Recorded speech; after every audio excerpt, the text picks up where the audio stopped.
속도와 가속도 미분의 마지막 개념입니다. 자, 속도라는 거는 여러분 이제 물리 시간에 좀 배워봤겠지만 시간에 대한 위치의 변화율을 우리가 속도라고 불러요. 근데 우리가 원래 미분에서 이 델타 x분의 델타 y였잖아요. 미분 이제 델타 x분의 델타 y, x 증가량분의 y 증가량이었는데 얘는 이 x에 대한 y의 변화율이거든요. 미분 개념 자체가 x에 대한 y의 변화율. 그래서 속도도 사실 미분 개념과 똑같다는 얘기예요. 자, 시각 t에서의 위치를 ft라고 할게요. 자, 그래서 1번 평균 속도. 평균 속도는 시간 변화량분의 위치 변화량이에요. 그래서 시간이 얼만큼 변했는지 델타 t죠. 위치가 얼마나 변했는지 위치를 이제 x라고 한다면 델타 x. 그러니까 t가 변할 동안 x가 얼만큼 변했냐 이거거든요.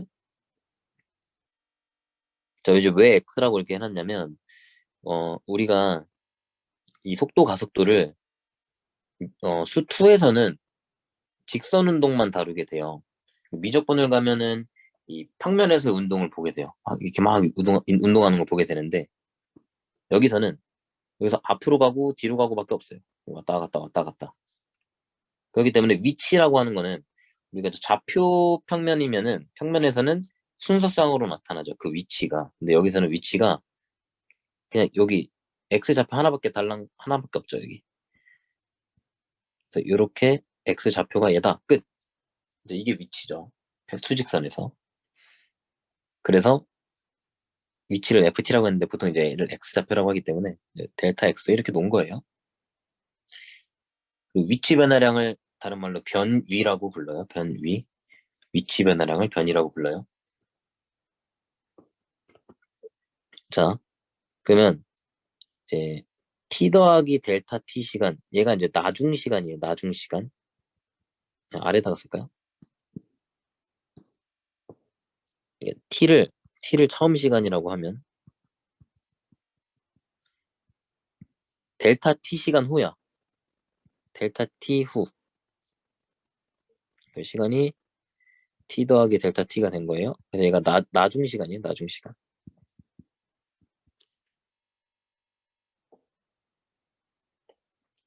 그러면 얘가 나중 위치가 되죠. 나중 위치. t 더하기 델타 t일 때의 f값. 그러니까 나중 시간에서의 위치가 되죠. 그래서 나중 위치. 그리고 t일 때가 처음 위치니까 처음 위치. 자, 둘을 뺀 거예요. 나중 위치에서 처음 위치를 빼면 위치가 얼만큼 변했는지가 나오죠. 그래서 분자가 위치 변화량이 되는 거예요.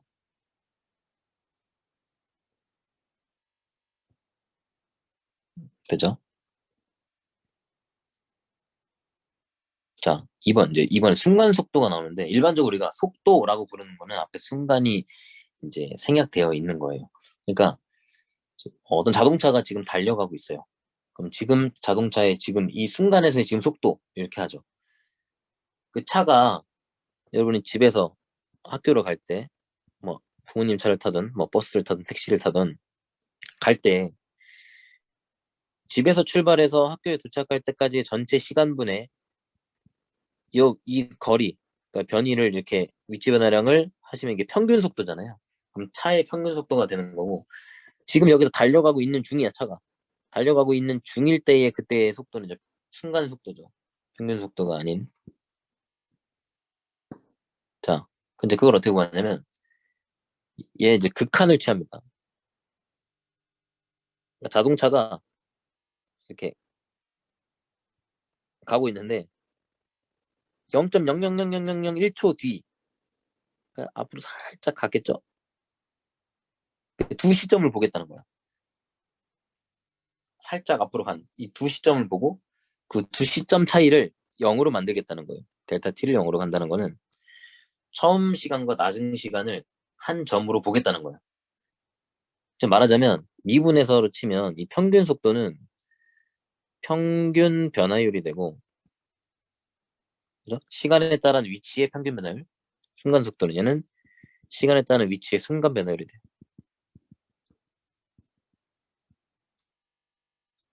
그래서 두 시점 사이를 0으로 만드는 거야. 두 시간 차이를. 그래서 위에서 구했던 이 평균 속도에다가 극한을 취하면 된다. 그 시간 간격을 0으로 만들면 된다. 그럼 우리 얘를 이렇게 표현하는 것도 미분에서 했었죠. 자, 그 다음에 아까 이제 마지막에 나왔던 요 식 있죠? 요 식에다가 이제 극한을 취했다.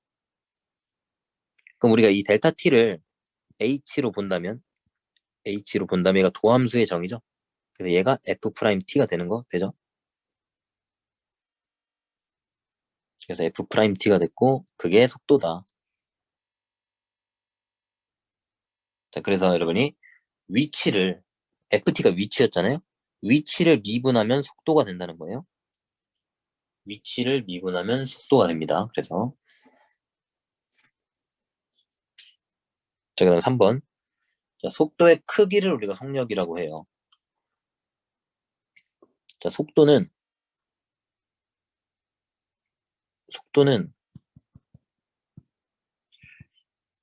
이게 이제 벡터량이거든요. 벡터량. 벡터 스칼라 이런 거 좀 들어보셨나? 물리 시간에 배울 텐데. 뭐 물리 선택을 안 하는 사람도 있을 수 있으니까. 뭐 공통과학 시간에 안 배웠으면 못 배웠겠죠. 자, 그래서 이 벡터량이라고 하는 거는 뭐냐면 여러분 기하를 가시면 벡터를 배워요. 또 이과 친구들은 기하를 선택을 하시면 벡터를 배웁니다. 이게는 위치랑 크기가 다 존재하는 거예요. 속력은 크기만 존재하는 거야.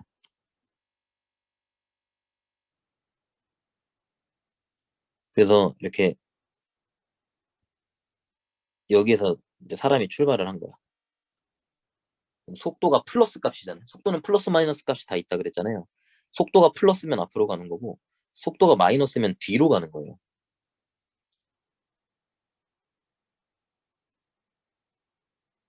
되죠?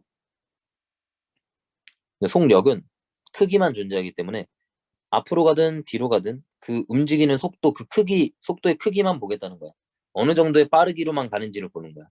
속도는 어떤 빠르기로 어떤 방향을 가는지까지, 어떤 방향으로 가는지까지 보는 게 속도고, 지금 어떤 빠르기로만 가는지를 보는 게 속력이에요. 그래서 이제 절대값을 붙이면 속력이 됩니다. 속도에 절대값 붙이면 속력이 됩니다.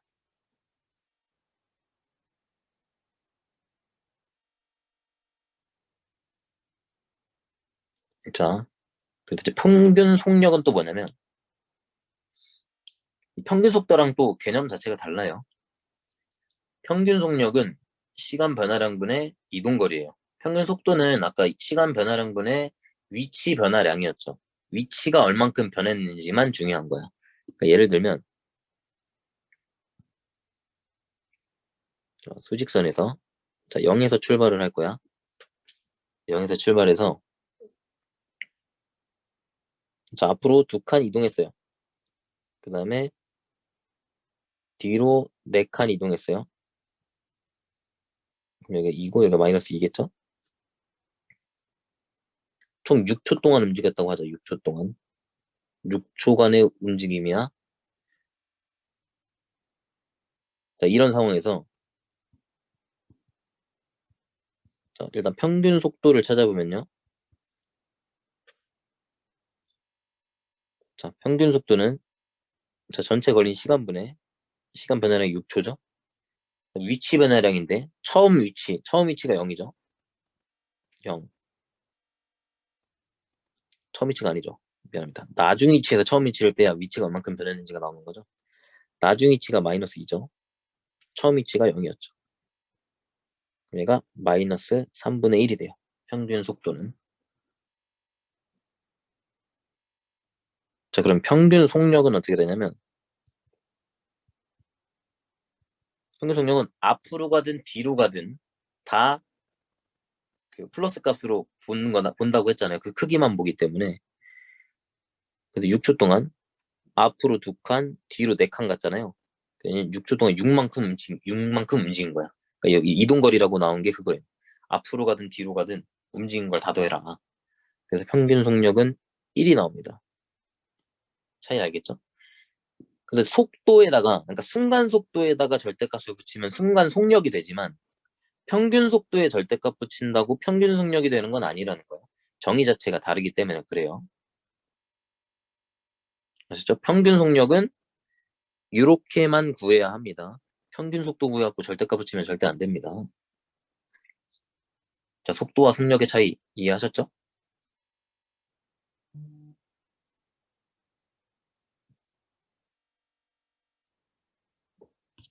자, 넘어가겠습니다.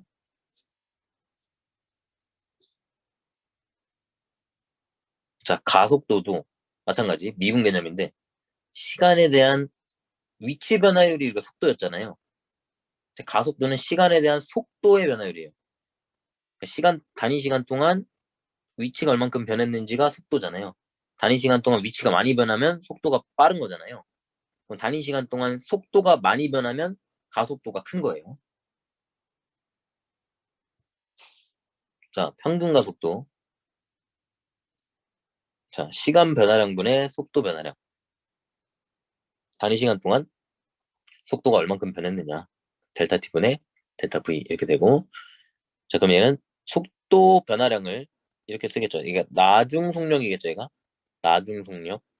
얘가 처음 속력이죠. 그럼 속도가 얼만큼 변했는지를 알 수 있죠. 나중 속력에서 처음 속력을 빼면. 그래서 얘가 평균 가속도 식이 되고, 거기다가 이제 극한을 취하면 얘도 마찬가지 순간 가속도가 되겠죠. 그래서 델타 t, 델타 v, 델타 t. 그러니까 델타 v, 델타 t가 이제 dv, dt로 바뀌죠. 이렇게. 이게 미분 개념이고. 얘도 이 평균 가속도, 그러니까 평균 변화율에다 극한 취한 순간 변화율이 되는 거죠. 그러면 요 놈이 또 델타 t를 h로 바라본다면 얘가 도함수의 정의가 돼서 v 프라임 t가 되죠. 그래서 얘가 v 프라임 t가 됐다. 근데 vt 자체가 f 프라임 t잖아요. 그럼 v 프라임 t는 f2 프라임 t가 돼요. 그러니까 f를 두 번 미분하게 돼요. 그래서 위치를 한 번 미분하면 속도, 그걸 한 번 더 미분하면 가속도가 된다는 거예요. 가속도를 보통 a로 나타냅니다. 이 v는 속도를 영어로 velocity라고 하잖아요. velocity라고 해서 그 약자가 들어온 거고, 이 a는 가속화시키다 영어 accelerate 있죠. 그거 약자가 들어온 거예요. 자, 그다음에 가속도의 크기는 절대값을 붙이면 되겠죠. 그러니까 가속도가 플러스면 속도가 점점 빨라지는 거고, 가속도가 마이너스면 속도가 점점 느려지는 거예요. 이게 속도가 얼만큼 변했느냐가 가속도이기 때문에 플러스면 속도가 플러스 방향으로 움직인 거고, 그러니까 속도가 빨라진 거고, 가속도가 마이너스면 단위 시간 동안 속도가 느려졌다는 거니까. 자, 그리고 가속도의 크기는 절대값을 붙이면 되는데, 얘는 가속력이라는 단어를 붙이지 않아요. 가속력이라는 용어를 쓰지 않아요. 가속력이라는 단어가 없는 말은 아닌데, 이 가속력이라고 하는 거는 이 순수 정의를 보면, 이 용어의 정의를 보면 어떤 힘을 말해요. 그냥 얘는 그냥 힘이야, 힘. 그래서 얘 아예 쓰지라 말게요. 그러니까 수학에서는 가속력이 없다고 생각하셔도 돼요. 물리에서는 이 가속력을 이걸 가속화시키는 어떤 힘이라고 보거든요. 그래서 이제 가속도의 크기를 가속력이라고 딱 부르지는 않아요. 아시죠? 가속도의 크기는 가속도에는 그냥 절대값 붙인 거다. 이렇게만 이해하시면 될 것 같아요. 여기까지가 이제 속도, 가속도와 미분에 대한 이야기입니다. 개념은 여기까지 하고 우리 문제 풀러 가도록 합시다.